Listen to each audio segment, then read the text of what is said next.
ఇప్పుడు BRS party పరిస్థితి చాలా అగమ్యగోచరంగా ఉంది అనేటువంటిది ఒకటి నడుస్తుంది. ఇప్పుడు కవిత అరెస్ట్ కానీ, వాళ్ళు అధికారంలోకి పోవడం కానీ, బీఆర్ఎస్ మెర్జ్ అయితే ఎట్లా ఉంటుందంటారు తెలంగాణలో భారతీయ జనతా పార్టీలో ఇందులో కలిసిపోతే?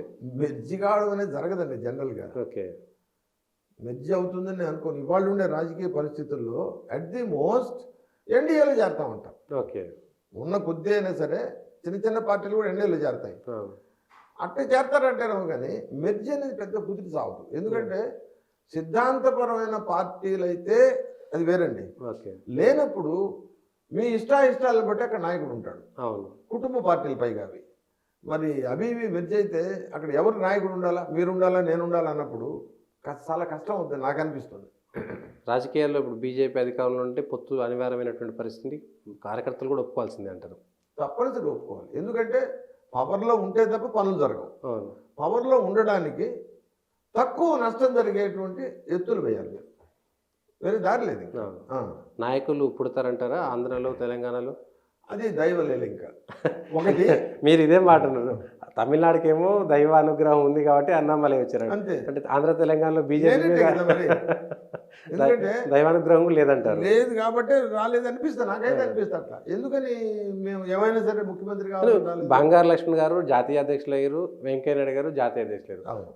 ఈ తెలుగు నేల నుంచి ఇద్దరు జాతీయ అధ్యక్షులు కూడా ఇక్కడ ఇట్లాంటి పరిస్థితులు ఉండడానికి కారణం ఎట్లా అంటారు? ఇప్పుడు జాతీయ అధ్యక్షులు అయ్యారంటే అఖిల భారత నాయకుల యొక్క విశాల హృదయం అది. సౌత్కి ఇవ్వాలి ఛాన్స్ అన్నప్పుడు ఉన్న వాళ్ళలో బెస్ట్ ఎవరు అని చూశారు, ఇచ్చారు. సమర్థ నాయకత్వం కాదు, ఒక భాగంలో అంతే అందరికి ఇవ్వాలి, అన్ని ఏరియాలకి వర్తించాలని చెప్పి ఇచ్చారు తప్ప వాళ్ళ ద్వారా పెరిగినటువంటి పార్టీ ఏం లేదు ఇక్కడ. పక్క ఎవరి వల్ల పార్టీ అయితే పెరగలేదు. పార్టీ పెరగలేదు. కానీ ఇంత పెద్ద ఆర్ఎస్ఎస్ ఎక్కడ పోయినా లక్షలాది మంది కార్యకర్తలు కనబడతారు. తెలంగాణలో అయితే అసలు చచ్చిపోయినరు, ప్రాణాలు నిలబెట్టారు, ఆంధ్రాలు కూడా చచ్చిపోయారు. ఇంతమంది ఉండి ఎక్కడ నాయకత్వం ఎందుకు స్థానికంగా నిర్మించలేకపోయిందంటారు? దానికి కారణం ఏం చెప్పాలండి, ఇక్కడ ఉన్నటువంటి ఇప్పుడు నేను ఆర్గనైజ్ సెక్రటరీ అయ్యాను, నాకు ఆ క్యాలిబర్ ఉండాలి. ఎలాంటి వాళ్ళని పార్టీలోకి తీసుకురావాలి, ఎట్లా వెతకాలి అని ఉండాలి. ఈ క్యాలిబర్ ఉండాలంటే ఉన్న వాళ్ళలో బెస్ట్ ఆఫ్ ది వరస్ట్ లాగే సెలెక్ట్ చేస్తారు ఎవరైనా.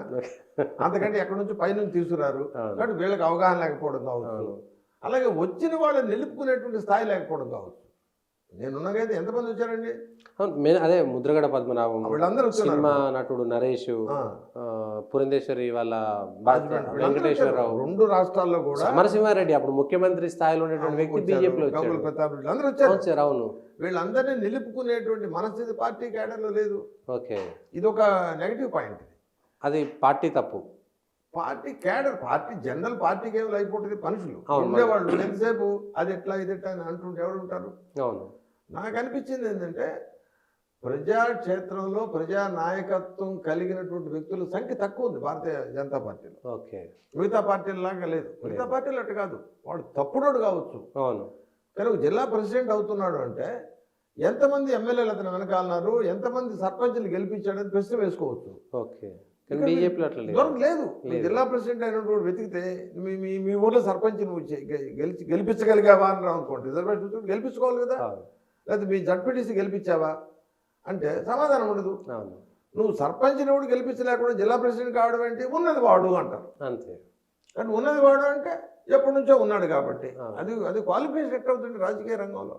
ఇది ఒక మిగతా పార్టీలకి దీనికి పోల్చుకుంటే ఒక మైనస్ పాయింట్. ఇంకొకటి ముగించే ముందు, నరేంద్ర మోడీ మూడోసారి ప్రధానమంత్రి అయ్యిండు అనుకుందాం. ప్రధానమంత్రి అయితే ఆయన అంటే నా చరిష్మా వల్ల ఇప్పటికే మోడీ కుటుంబం, మోడీ పరివారం, మోడీ గ్యారంటీ అనేటువంటి బీజేపీ గ్యారంటీ నుంచి మోడీ గ్యారంటీలోకి వెళ్ళిపోయింది almost all party. So Modi guarantee లేదా మోడీ మూడోసారి ప్రధానమంత్రి, ఫిర్ ఎక్ బార్ లేదా అబ్కీ బార్ ఏది చెప్పినా కూడా మోడీ అహంభావం పెరగదంటారా ఉన్నత స్థితిలో? మనిషి ఏంటంటే వ్యూహాత్మకంగా ఉన్నాడు, ఆధ్యాత్మిక బేస్ ఉండే వ్యక్తి అండి ఆయన, అనుమానం లేదు. మిగతా వాళ్ళకి పోల్చుకుంటే ఇటు పక్క వ్యవహారం ఉంది, రెండు పక్క ఆధ్యాత్మికత కూడా ఉంది. ఓకే. కాబట్టి ఆ రకంగా వెళ్ళడాన్ని ఆశించాలి మనం. అంతే. వెళ్ళడానికి ప్రపంచంలో ఏముందో మనం చెప్పలేము. కానీ వెళితే మన సమాజం సరైనటువంటి జాగ్రత్త తీసుకోగలుగుతున్న ధైర్యం అయితే నాకు ఉంది. నిజంగా వ్యక్తిగత స్వార్థం లేనటువంటి వ్యక్తినండి. డెఫినెట్ 100%. ఎక్కడ ఏ క్వశ్చన్లో లేదా? వ్యక్తిగత స్వార్థం అంటే నేను ప్రపంచ స్థాయి నాయకుడిని కావాలని స్వార్థం అంటారు, ఏమంటారు మీరు ఆలోచించండి. కీర్తి కండుతి అని కాదంటుంది.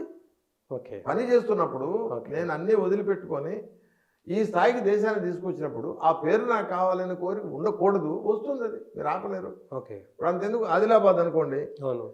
నేను 2006 నుంచి అక్కడ పనిచేస్తున్నాను. ఏ రోజు కూడా నేను నోరు తెరిచి భారతీయ జనతా పార్టీకి ఓటు చేయమని చెప్పలేదు. వాళ్ళంతా వాళ్ళు అడిగినప్పుడు గ్రామాల్లో నేను చెప్పను, మీరు ఏ పార్టీకైనా ఓటేసుకోండి అన్నాను. ఒక జిల్లా ప్రెసిడెంట్ నా దగ్గరికి వచ్చి మినిస్టర్ భవనాలు ప్రారంభోత్సవం చేయడానికి వస్తున్నారు కదా, నన్ను వేదిక ఎక్కిస్తారా అని అడిగారు ఆదిలాబాద్. నేను చెప్పాను నో, నేను స్థానికంగా ఉన్న సర్పంచ్ని, ఏమండి గ్రామ సర్పంచ్ని, జడ్పీటీసీని, ఎమ్మెల్యేని, ఎంపీని ఎక్కిస్తాడు, ఏ పార్టీ నాకు అనవసరం, ప్రజలు ఎన్నుకున్నారు, మిమ్మల్ని నేను పిలవనన్నా. ఈ రోజు దాకా ఎక్కించలేదు, ఇది పరిస్థితి. కానీ ఇప్పుడు ప్రచారం ఏం జరుగుతుందంటే అక్కడ వేణుగోపాల్ రెడ్డి గత 15-20 ఏళ్ళుగా అక్కడ పనిచేస్తున్నాడు కాబట్టి దాని కారణంగా అక్కడ బీజేపీ గెలుస్తున్నారు. కానీ కాదు, అక్కడ వాస్తవంగా ఒకటి ధార్మికమైన భావన ఒకటి ఉంది, రెండోది మహారాష్ట్ర బార్డరు, ఈ లక్షణాలు 2 ఉన్నాయి, గెలుస్తున్నారు.